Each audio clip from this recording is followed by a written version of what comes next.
আপনার হাতে যদি সময় কম থাকে বা আপনি যদি সেম মেসেজ বারবার বিভিন্ন মানুষকে রিপ্লাই দিতে না চান এবং এই বিষয়গুলা যদি আপনার কাছে অনেকটা কঠিন মনে হয় বা সেম কাজ আপনি যদি রিপিটলি বারবার না করতে চান, সেই ক্ষেত্রে আপনার উচিত আপনার যে ফেসবুক পেজ এটাকে অটোমেশন করে নেওয়া।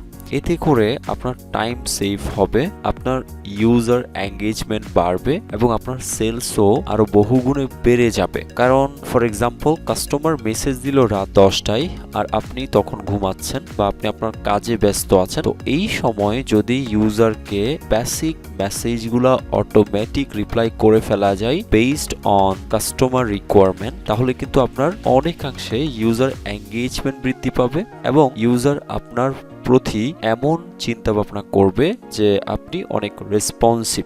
তো সেই ক্ষেত্রে আপনার সেলস যেমন বৃদ্ধি পাবে, আপনার পেজের এঙ্গেজমেন্টও বৃদ্ধি পাচ্ছে, আপনার টাইমটা সেভ হচ্ছে। তো এই টাইম সেভ করার জন্য আপনার কাস্টমারের এঙ্গেজমেন্ট বাড়ানোর জন্য আপনার পেজে ইনবক্সে এবং আপনার সেলস বাড়ানোর জন্য অনেকগুলা অটোমেশন আছে যারা মেইনলি চ্যাট অটোমেশনের সার্ভিস প্রোভাইড করে।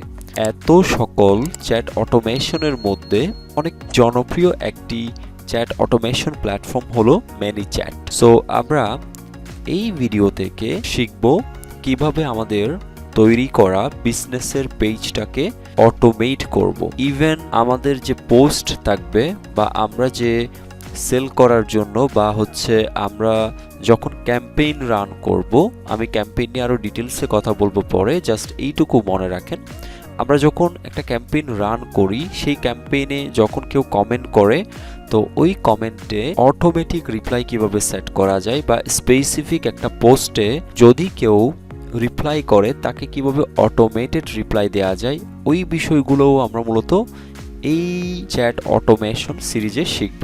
একটা ইন্ট্রো ভিডিও চ্যাট অটোমেশনের, দেখা হচ্ছে পরবর্তী ভিডিওতে। তো পরবর্তী ভিডিও অবশ্যই দেখতে হবে, কারণ পরবর্তী ভিডিওতে মেসেঞ্জার চ্যাট অটোমেশন ম্যানিচ্যাট আমরা আমাদের মধুর হার্ট পেজে কানেক্ট করব। Thank you.